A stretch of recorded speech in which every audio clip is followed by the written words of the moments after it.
Ji, today we are going to start sixth chapter of Geography Manufacturing Industries. Manufacturing industries means विनिर्माण उद्योग। देखिए विनिर्माण उद्योग या मैन्युफैक्चरिंग इंडस्ट्रीज क्या होता है।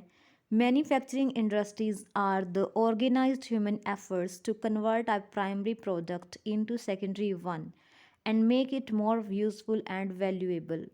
देखिए मैन्युफैक्चरिंग इंडस्ट्रीज़ जो हैं मीन्स विनिर्माण उद्योग जो हैं वो क्या करते हैं, ह्यूमन की हेल्प से, मनुष्य की सहायता से जो हमारे प्राथमिक क्षेत्र के उत्पाद हैं उनको सेकेंडरी सेक्टर्स में ले जा कर के मीन्स इंडस्ट्रीज़ में ले जा कर के उनको चेंज किया जाता है और इनको मोर वैल्यूएबल बना दिया जाता है। फॉर एग्ज़ाम्पल हम यहाँ पे शुगर केन का एग्ज़ाम्पल ले सकते हैं। जैसे हम लोग प्राइमरी सेक्टर से शुगर केन लेते हैं तो उसको इंडस्ट्रीज़ में ले जा कर के मीन सेकेंडरी सेक्टर में ले जा कर के उसको कन्वर्ट किया जाता है और शुगर का फॉर्मेशन किया जाता है। नेक्स्ट आपके पास आता है कि हमारे जीवन में हमारे सोसाइटी के लिए या हमारी कंट्री के लिए क्या इम्पोर्टेंस है इसकी, मैन्युफैक्चरिंग की, विनिर्माण की क्या महत्ता है। Manufacturing sector is considered the backbone of development in general and economic development in particular. देखिए जो विनिर्माण है वो हमारे देश के विकास के लिए और आर्थिक विकास के लिए ये जो है बहुत ही ज़्यादा इम्पोर्टेंट हैं और इवन हम कह सकते हैं कि ये हमारी अर्थव्यवस्था की रीढ़ की हड्डी भी हम इसको कह सकते हैं। Manufacturing industries reduce dependence of people on agriculture by providing them jobs. अब देखिए आपको पता होगा कि इससे पहले हमारी जो ज़्यादातर जनसंख्या थी, पॉपुलेशन थी, वो they were dependent on the agriculture. सभी के सभी लोग जो थे ज़्यादातर कृषि के ऊपर निर्भर करते थे। परंतु अब मैन्युफैक्चरिंग इंडस्ट्रीज़ के आने से मीन्स फैक्ट्रीज़ के लगने से एग्रीकल्चर के ऊपर जो बर्डन था पॉपुलेशन का वो कम हो गया है, क्योंकि अब इंडस्ट्रीज़ में लोगों को नौकरियां मिलनी शुरू हो गई हैं। Export of manufactured good bring foreign exchange.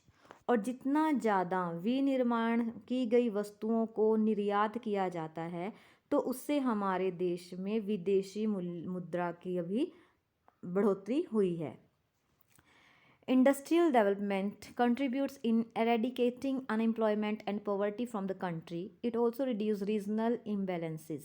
देखिए अब इंडस्ट्रियल डेवलपमेंट से जो औद्योगिक विकास हुआ है उससे हमारे देश में बेरोजगारी और गरीबी जो है वो ख़त्म हो गई है और इसके अलावा जितनी भी क्षेत्रीय असंतुलन था, रीजनल इम्बैलेंसेस जो थी, क्षेत्रीय असंतुलन जो था वो भी ख़त्म हो गया है।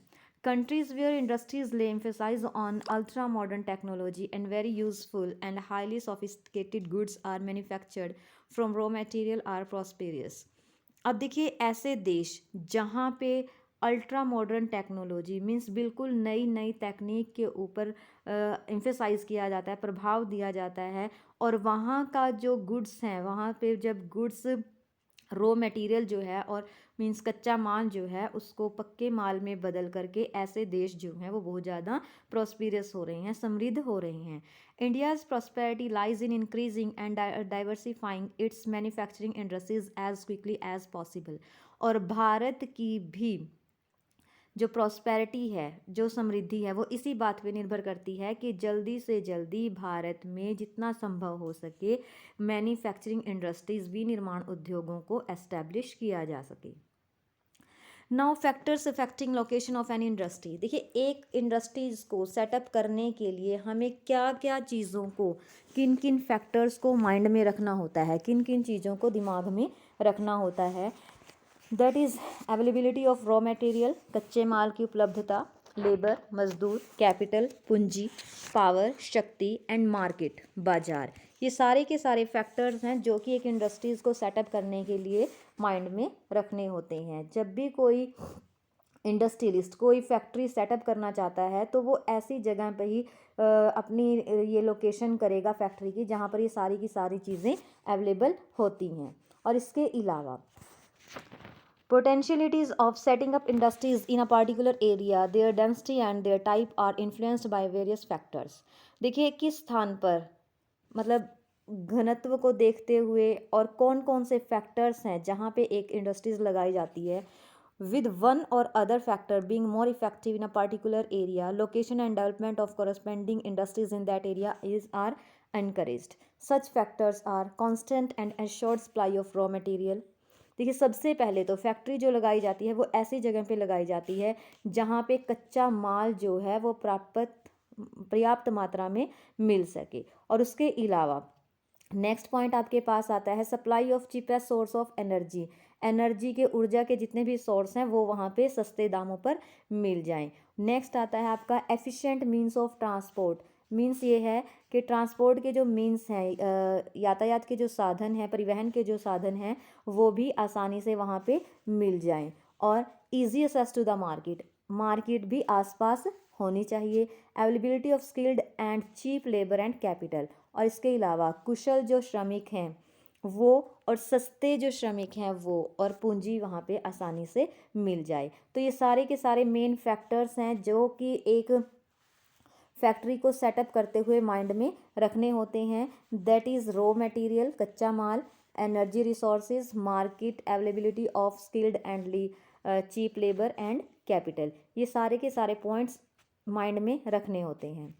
Industrial activities followed by urbanisation. अब हमारी जो एक्टिविटीज़ है, इंडस्ट्रियल एक्टिविटी के साथ साथ ही शहरीकरण की प्रक्रिया भी होती है। अर्बनाइजेशन का मीन्स होता है शहरीकरण। जब ज़्यादा से ज़्यादा लोग जो हैं वो अपने शहरों में जा करके माइग्रेट करके शहरों में चले जाते हैं अपना बिजनेस सेटअप करने के लिए, या अपना वो मतलब कोई भी काम उनको शहर में मिल जाता है तो ये लोग वहाँ पे चले जाते हैं। Sometimes manufacturing units are located in और नियर द सिटीज़। और कभी कभार ये जो मैन्युफैक्चरिंग यूनिट्स होती हैं इनको शहरों के आसपास स्थापित किया जाता है। Cities provide markets and services like banking, insurance, transport, labour, consultants and financial advice etcetera to the industries. और ये जो होता है मतलब शहर जो हैं वो भी हमारी फैक्ट्रीज़ को काफ़ी सुविधाएं प्रदान करते हैं। क्या क्या सुविधाएं प्रदान करते हैं? बैंकिंग की है, इंश्योरेंस की है, ट्रांसपोर्ट की है, लेबर की है, ये सारी की सारी।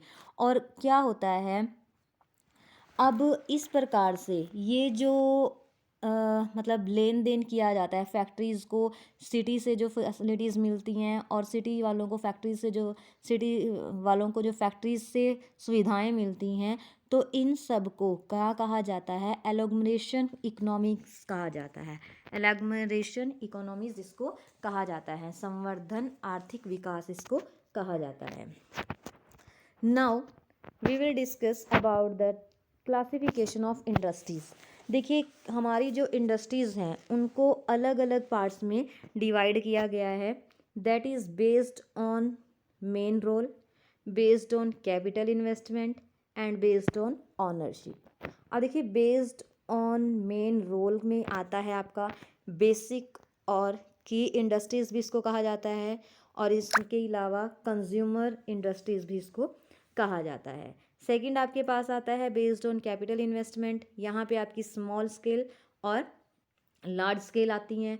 Based on ownership, based on ownership में जो है आपकी 5 प्रकार की आती हैं ये: public sector industries, private sector industries, joint sector industries and cooperative industries. अब इनको आगे हम लोग डिटेल में पढ़ेंगे। देखिए, on the basis of source of raw material means कच्चे माल के आधार पर जो इंडस्ट्रीज़ होती हैं। First is agro based industries.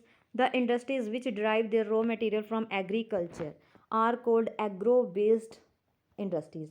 ऐसी इंडस्ट्रीज़ जिनको कच्चा माल जो है वो एग्रीकल्चर से मिलता है, ठीक है, इनको एग्रो बेस्ड इंडस्ट्रीज़ कहा जाता है।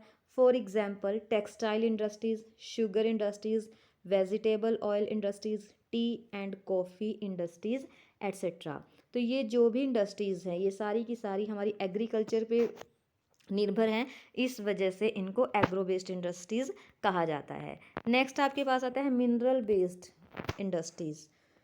The industries which use minerals and metals as raw material are called mineral based industries. ऐसे उद्योग जो कि मिनरल्स को और मेटल्स को, धातुओं को और खनिजों को कच्चे माल के रूप में उपयोग करते हैं, इनको मिनरल बेस्ड इंडस्ट्रीज कहा जाता है। For example iron and steel industries और cement industries, chemical industries etcetera.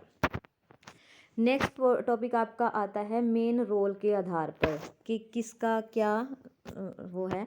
Firstly basic और की इंडस्ट्रीज, कंज्यूमर इंडस्ट्रीज। बेसिक इनको आधारभूत इंडस्ट्रीज भी कहा जा सकता है, और कंज्यूमर मीन्स होता है उपभोक्ता उद्योग। The industries whose finished products are used as raw material by other industries are called basic industries. देखिए ऐसे इंडस्ट्रीज जिनका फिनिश्ड प्रोडक्ट्स जो है, जिनका अंतिम प्रोडक्ट्स जो हैं उनको दूसरे इंडस्ट्रीज़ में कच्चे मटेरियल के रूप में, कच्चे माल के रूप में उपयोग किया जाता है। For example iron and steel and copper smelting, aluminium smelting etcetera. देखिए अब आपको पता होगा कि जैसे हम आयरन की फैक्ट्रीज़ में चले जाते हैं तो हम लोग वहाँ से आयरन और स्टील खरीद कर दूसरी जो इंडस्ट्रीज़ हैं वो वहाँ से माल खरीदती हैं मशीन्स वगैरह बनाने के लिए, तो इनको बेसिक इंडस्ट्रीज़ भी कहा जाता है। नाउ कंज्यूमर इंडस्ट्रीज़, उपभोक्ता उद्योग। The industries whose goods are directly used by consumers are called consumer industries. For example sugar industry, paper industry etcetera. देखिए ऐसे उद्योग whose goods are directly used by the, जिनके द्वारा निर्मित चीज़ों का उपयोग सीधे ही उपभोक्ताओं द्वारा किया जाता है। मीन्स उपभोक्ता कौन होते हैं, कंज्यूमर कौन होते हैं, वी पीपल, हम लोग जो चीज़ों को यूज़ करते हैं। फाइनल गुड्स जो हैं जिनका उपयोग हम लोग करते हैं उनको कहा जाता है, ठीक है, कंज्यूमर। तो यहाँ पे ये हैं जो कि डायरेक्टली यूज्ड के लिए बनाई जाती हैं, कंज्यूमर के लिए।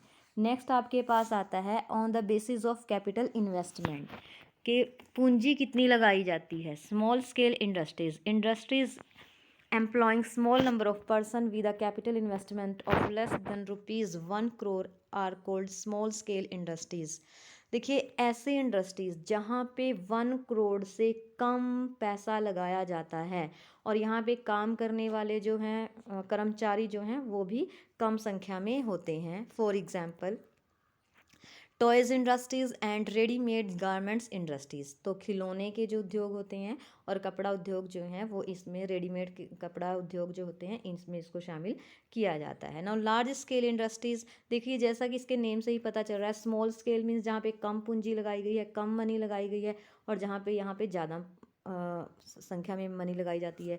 Industries using extensive raw material, capital, labour and power to produce goods on large scale are called large scale industries. ऐसी इंडस्ट्रीज़ जहाँ पे ज़्यादा मात्रा में कच्चे मटेरियल, रॉ मटेरियल की ज़रूरत होती है, कैपिटल भी बहुत ज़्यादा लगती है, लेबर और पावर का यूज़ किया जाता है लार्ज स्केल पे प्रोडक्शन करने के लिए, इन्हीं को क्या कहा जाता है, लार्ज स्केल इंडस्ट्रीज़ इनको कहा जाता है। For example iron and steel industries and cotton textile industries. Iron और स्टील की इंडस्ट्रीज़ और कॉटन टेक्सटाइल की जो इंडस्ट्रीज़ होती हैं वो लार्ज स्केल इंडस्ट्रीज़ में आती हैं। उसके बाद नेक्स्ट आपके पास आता है on the basis of ownership. Ownership का मीन्स होता है स्वामित्व के आधार पर। देखिए इसको हमने 4 पार्ट्स में डिवाइड किया है। One is public sector, second is private sector, सार्वजनिक सेक्टर, दूसरा आता है आपका निजी सेक्टर, तीसरा आता है आपका संयुक्त सेक्टर, और फोर्थ पे आता है कोऑपरेटिव मीन्स सहकारी सेक्टर, ठीक है। First, public sector industries. The industries which are owned and operated by the government or its agencies are called public sector industries. देखिए ऐसी इंडस्ट्रीज जिनको या तो सरकार के द्वारा और या उनकी एजेंसीज के द्वारा जिनको चलाया जाता है, इनको पब्लिक सेक्टर इंडस्ट्रीज कहा जाता है, सार्वजनिक क्षेत्र उद्योग, ठीक है, कहा जाता है। फॉर एग्जांपल भेल एंड सेल। अब यहाँ पे भेल क्या है, इसकी फुल फॉर्म आप लोगों से पूछी जा सकती है, भेल की फुल फॉर्म क्या होती है, ठीक है। और दूसरा सेल वर्ड है, इसकी भी फुल फॉर्म आप लोगों से पूछी जा सकती है। तो भेल का मीन्स क्या है यहाँ पे, भारत हैवी इलेक्ट्रॉनिकल लिमिटेड, ठीक है जी, भारत हैवी इलेक्ट्रॉनिकल लिमिटेड इसकी फुल फॉर्म आ जाएगी। और सेल दूसरा वर्ड यहाँ पे दिया है आपको steel authority of India limited, steel authority of India limited. ये दो आपको एग्जाम्पल दिए गए हैं पब्लिक सेक्टर के, ठीक है जी, पब्लिक सेक्टर के एग्जाम्पल यहाँ पे आपको भेल और सेल दिए गए हैं। नेक्स्ट आपके पास आता है private sector. Private sector means निजी क्षेत्र। Private sector the industries which are owned and operated by individuals और a group of individuals are called private sector industries. देखिए ऐसे उद्योग जो कि निजी लोगों के द्वारा या कुछ व्यक्तियों के समूह के द्वारा जिनको चलाया जाता है। फॉर एग्जाम्पल टिस्को, ठीक है जी, बजाज ऑटो लिमिटेड और डाबर इंडस्ट्रीज़, ये आपके प्राइवेट सेक्टर की इंडस्ट्रीज़ हैं। टिस्को, बजाज ऑटो लिमिटेड और डाबर इंडस्ट्रीज़, ये आपसे पूछी जा सकती हैं। अब आगे जाने से पहले हम लोग देख लेते हैं टिस्को की फुल फॉर्म क्या होती है। Tata Iron and Steel Company Limited, ठीक है, दोबारा से सुन लीजिए, Tata Iron and Steel Company Limited इसकी फुल फॉर्म होती है। उसके बाद नेक्स्ट आता है आपके पास joint sector industries. These are the industries which are owned by the state and individuals और a group of individuals.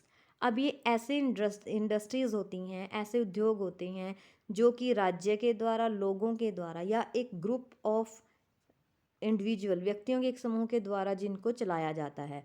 For example oil, मतलब ऑल इंडिया लिमिटेड जिसको ऑयल बोला जाता है, is jointly owned by public और private sector. Means इसमें public और private sector दोनों आपस में मिल करके इन इंडस्ट्रीज़ को चलाते हैं। तो OIL की फुल फॉर्म भी आप लोगों से पूछी जा सकती है, ऑयल इंडिया लिमिटेड, ठीक है, ऑयल इंडिया लिमिटेड। नेक्स्ट आपके पास आता है कोऑपरेटिव सेक्टर इंडस्ट्रीज, सहकारी sector. The industries which are owned and operated by the producers of raw material, workers or both are called cooperative sector industries. अब सहकारी क्षेत्र के जो उद्योग होते हैं उनमें क्या होता है, इसमें जो मालिक लोग होते हैं वो, और दूसरा जो कच्चा माल का उत्पादन करने वाले होते हैं वो, मजदूर जो हैं, दोनों ही मिल करके इन इंडस्ट्रीज़ को चलाते हैं। और उन लोगों को जितना भी लॉस और बेनिफिट होता है, जितना भी लाभ या हानि होती है, उनको आपस में ही ये लोग डिवाइड कर लेते हैं। For example the sugar industries in Maharashtra, the coir industry in Kerala, ये दो एग्जाम्पल आपको यहाँ पे इसके दिए गए हैं। उसके बाद लास्ट हमारा आता है on the basis of bulk and weight of raw material. देखिए बल्क का मीन्स होता है भार के आधार पर और उसके हार्डनेस के बेस पे। इनको भी टू टाइप से डिवाइड किया गया है, हैवी इंडस्ट्रीज़ और लाइट इंडस्ट्रीज़। हैवी भारी उद्योग और लाइट मीन्स हल्के। Heavy industries the industries which use heavy raw material to produce heavy goods are called heavy industries. देखिए ऐसी इंडस्ट्रीज़ जो कि कच्चा माल जो यूज़ करती हैं वो भी हैवी होता है, और जो प्रोड्यूस करती हैं और जिसका उत्पादन करती हैं वो भी हैवी ही होता है। For example iron and steel industries. Light industries क्या होती हैं, the industries which use light raw material to produce light goods are called light industries. ऐसी इंडस्ट्रीज़ जो रॉ मटेरियल यूज़ करती हैं वो भी लाइट होता है, और जो उनका फिनिश्ड गुड्स होती हैं, फाइनल गुड्स जो होती हैं वो भी लाइट वेट की होती हैं। For example electrical industries means जो आपकी ये बिजली से रिलेटेड जो सामान होता है वो इसमें इंक्लूड किया जाता है। देखिए अब इतनी सारी इंडस्ट्रीज़ यहाँ पे लगाई गई हैं तो ऑब्वियसली इनसे काफ़ी पॉल्यूशन भी होता है। तो अब हम लोग करेंगे टाइप्स ऑफ इंडस्ट्रियल पॉल्यूशन, कौन कौन से टाइप का होता है। आप लोगों ने पहले ही पढ़ रखा होगा कि पॉल्यूशन जो है वो 4 टाइप का ही होता है, air pollution, water pollution, thermal pollution and noise pollution, ठीक है। आगे देखते हैं। देखिए एयर पॉल्यूशन क्या होता है। सबसे पहले air pollution, it is caused by the presence of high proportion of undesirable gases such as sulphur dioxide and carbon monoxide. अब देखिए जो अनडिज़ायरेबल का मीन्स है यहाँ पे अवांछनीय गैसें जो होती है, मीन्स जिनकी हमें ज़रूरत नहीं होती है, जब वो हाई प्रोपोर्शन में, ज़्यादा मात्रा में ये जब हमारी एयर में प्रेजेंस हो जाती हैं, मिक्स हो जाती हैं, सल्फर डाइऑक्साइड और carbon monoxide. The emission of smoke from industries and burning of fossil fuels pollute the air very badly, which adversely affect human health, animal, plants, buildings and the atmosphere as a whole. देखिए अब उद्योगों से निकलने वाला जो धुआं है और इसके अलावा जो फॉसिल फ्यूल्स जलाए जाते हैं, जीवाश्म ईंधन जो जलाए जाते हैं, उसका ह्यूमन हेल्थ पे, मानव के स्वास्थ्य पर, पशुओं पर, प्लांट्स पर, बिल्डिंग्स पर और इवन हमारे पूरे के पूरे वातावरण पर बहुत बुरा असर पड़ता है. Now next is water pollution. Water pollution क्या होता है ये तो आपको पता ही होगा, साइंस में भी पढ़ रखा है और छोटी क्लासेस में भी. It is caused bye discharge of industrial effluents into river which are both organic and inorganic. Coal, dye, detergents, acids, salts, and heavy metals like lead and mercury, pesticides, fertilizers, plastic, and rubber are some common pollutants of water. देखिए effluents का means होता है अपशिष्ट पदार्थ जो नदियों में जो उद्योगों से निकल करके हमारे नदियों में मिक्स हो जाते हैं. कुछ भी जो भी गंदगी उद्योगों से निकलती है उन सबको जब नदियों में बहा दिया जाता है तो इससे हमारा जो पानी है वो बहुत ज़्यादा प्रदूषित हो जाता है. नेक्स्ट आपके पास आता है land pollution. It is caused by dumping of nuclear waste, gases, harmful chemicals, industrial effluents, packing, salt, and garbage. It is also caused by the excessive use of fertilizers, pesticides, and insecticides. देखिए land pollution भी हमारा देखिए काफ़ी, ये जो nuclear waste होता है, nuclear से जो वेस्टेज निकलता है और हार्मफुल केमिकल हम लोग यूज़ करते हैं और इवन हमारी जो एग्रीकल्चर में, कृषि में ज़्यादा से ज़्यादा फर्टिलाइज़र्स, ये मतलब उर्वरक हैं और जो दवाइयाँ वगैरह यूज़ की जाती हैं, इनसे भी हमारा जो लैंड पोल्यूशन होता है, भूमि प्रदूषण इससे होता है. Now noise pollution. Unwanted and unbearable noise produced from industrial and construction activities, machinery, factories, equipment, generators, saws, and pneumatics and electrical drills causes hearing impairment, increased heart rate and blood pressure, and other health problems. अब देखिए ज़्यादा मतलब बहुत ज़्यादा voice, आवाज़ें जो हैं जो कि उद्योगों से होती हैं और काफ़ी सारे जो निर्माण कार्य होते हैं उनसे, मशीन्स के द्वारा जो आवाज़ होती है उससे हमारे हियरिंग इम्पेयरमेंट हो जाती है. मीन्स हम लोग बहरे हो जाते हैं, सुनने में कमी आ जाती है और इससे हमारी जो हार्ट रेट हैं वो बढ़ जाती हैं और ब्लड प्रेशर वगैरह हो जाता है और इसके अलावा काफ़ी सारी हेल्थ से रिलेटेड प्रॉब्लम भी यहाँ पे क्रिएट हो जाती हैं. नेक्स्ट हमारे पास आता है phases of treatment of industrial effluents. अब ये जो अपशिष्ट पदार्थ हमारी इंडस्ट्रीज से हमारे रिवर्स में आकर मिल जाती है, नदियों में आकर मिल जाती हैं, तो इनको कैसे, इनका ट्रीटमेंट कैसे किया जा सकता है, इनका इलाज कैसे किया जा सकता है. यहाँ पे आपको 3 स्टेप्स इसके बताए हैं. First is primary treatment by mechanical means, screening, grinding, flocculation, sedimentation. Secondary treatment, biological process. Tertiary treatment, biological, chemical, and physical process. Recycling of wastewater. Let us see. देखिए many steps have been taken by the government to save the environment or from this pollution. Firstly, minimizing the use of water for processing by reusing and recycling it in 2 or more successive stages. देखिए सबसे पहले तो जो हम पानी का extra use करते हैं उसको हमें रोकना चाहिए और उसको कम से कम यूज़ करना चाहिए और रिसाइकलिंग करना चाहिए, उसका पुनर्चक्रण उसका करना चाहिए. Harvesting of rain water to meet water requirements. Harvesting means जो हमारा वाटर होता है, रेन वाटर, वर्षा का जो जल है उसका संग्रहण करना चाहिए. संग्रहण मीन्स उसको इकट्ठा करके रखना चाहिए ताकि हमारी जो वाटर रिक्वायरमेंट्स हैं, जल की जो आवश्यकताएं हैं, उनको पूरा किया जा सके. Treating hot water and effluents before releasing them in river and ponds. Treatment of industrial effluents can be done in 3 phases. अब देखिए हमारा जो पानी इंडस्ट्री से निकलता है, जो गर्म पानी है, उनको रिवर्स में छोड़ने से पहले ठंडा किया जाना चाहिए। उसके लिए यहाँ पे आपको 3 प्रोसेस बताए हैं कि जो हॉट वाटर निकलता है, गर्म पानी जो निकलता है, उसको पहले रिवर्स में और पॉन्ड्स में जाने से पहले उसको ठंडा किया जाना चाहिए, और इसके लिए इन्होंने 3 स्टेप्स बताए हैं। Primary treatment by mechanical means, machines का यूज़ करके। This involves screening, grinding, flocculation and sedimentation. Secondary treatment by biological process and tertiary treatment by biological, chemical and physical process, this involving recycling of water. इसमें पूरे के पूरे मतलब आपका जो biological process है, इसका मीन्स है कि जैवीय जो प्रक्रियाएं हैं उनका यूज़ करके, और फिज़िकल जो प्रोसेस है उनका यूज़ करके हमें वाटर को सेव करना है। Machines with modern technology should be used in order to reduce pollution. Particulate matter in the air can be reduced by fitting smokestacks to factories with electrostatic precipitators, fabric filters, scrubbers and internal separates। देखिए इन्होंने क्या कहा है कि जितने भी pollutants हैं हमारी एयर में, उनको कम किया जा सकता है। जैसे स्मोक है, इंडस्ट्रीज से निकलने वाला जो स्मोक है, धुआं है, उसके लिए हम लोग वो यूज़ कर सकते हैं, चिमनियाँ लगा सकते हैं, ठीक है, जिससे उसको कम किया जा सकता है। और इसके अलावा स्मोक जो है इंडस्ट्री से निकलने वाला, उसको रिड्यूस्ड बाय यूजिंग ऑयल और gas instead of coil in factories.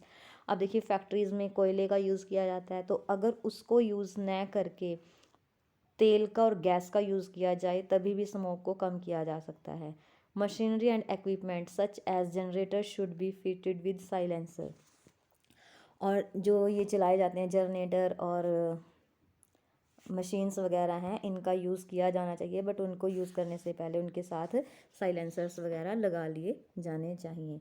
Now it's time for map. Let us see some important iron and steel plants. कौन कौन से हैं आयरन, लोहा और स्टील प्लांट्स हमारे, एक बार देख लीजिएगा अच्छे से। मैप के लिए बहुत इंपॉर्टेंट टॉपिक है। सबसे पहले तो आपका आ जाता है बोकारो, ठीक है जी। बोकारो और जमशेदपुर, ये दोनों ही आपके कहाँ पे हैं, झारखंड में हैं, ठीक है। बोकारो और जमशेदपुर दोनों ही आपके झारखंड में हैं, इसको ध्यान में रखिएगा। और उसके बाद नेक्स्ट आपका आता है दुर्गापुर, जो कि आपका कोलकाता में है, ये आपको दिखाई दे रहा है, दुर्गापुर कोलकाता में है। उसके बाद नेक्स्ट आता है भिलाई। भिलाई कहाँ पे है, ये आपका झारखंड में, न सॉरी छत्तीसगढ़ में भिलाई है। और उसके बाद विजयनगर है, ये आपका कर्नाटका में यहाँ पे दिखाया गया है आपको। और लास्ट में है सेलम। ये बहुत ज़्यादा पूछा जाता है भाई, इसको ध्यान में रखिएगा। सेलम बहुत बार पूछा जाता है, क्योंकि हम इतना इम्पोर्टेंट इसको मानते नहीं हैं, पर इसको आप लोग ध्यान से देख लीजिएगा, ठीक है। एक बार दोबारा से इसको देख लेते हैं। सबसे पहले बोकारो और जमशेदपुर, जो कि दोनों ही आपके झारखंड में हैं। और उसके बाद दुर्गापुर है, जो कि आपका है वेस्ट बंगाल में। भिलाई है आपका छत्तीसगढ़ में।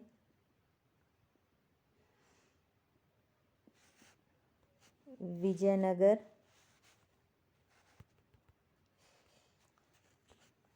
कर्नाटका, सेलम तमिलनाडु, ठीक है जी। उसके बाद नेक्स्ट टॉपिक हमारा इसमें आता है सॉफ्टवेयर आईटी पार्क। ये भी बहुत इम्पोर्टेंट टॉपिक है आपका। तो सबसे पहले जो आपका सॉफ्टवेयर आईटी पार्क है वो नोएडा में है, ये नोएडा आपको दिखाई दे रहा है यहाँ पे।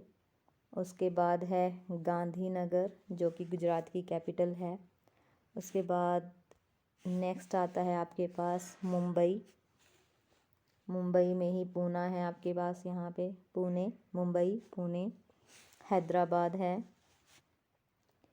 चेन्नई है और त्रिवंतमपुरम है। ये सारे के सारे इम्पोर्टेंट आईटी पार्क्स हैं, सॉफ्टवेयर आईटी पार्क्स हैं, ठीक है जी। सॉफ्टवेयर टेक्नोलॉजी पार्क्स हैं। एक बार दोबारा से इसको देख लीजिए। सबसे पहले नोएडा है, फिर गांधीनगर है, मुंबई है, पुणे है, उसके बाद आपका है हैदराबाद है, चेन्नई और त्रिवंतमपुरम।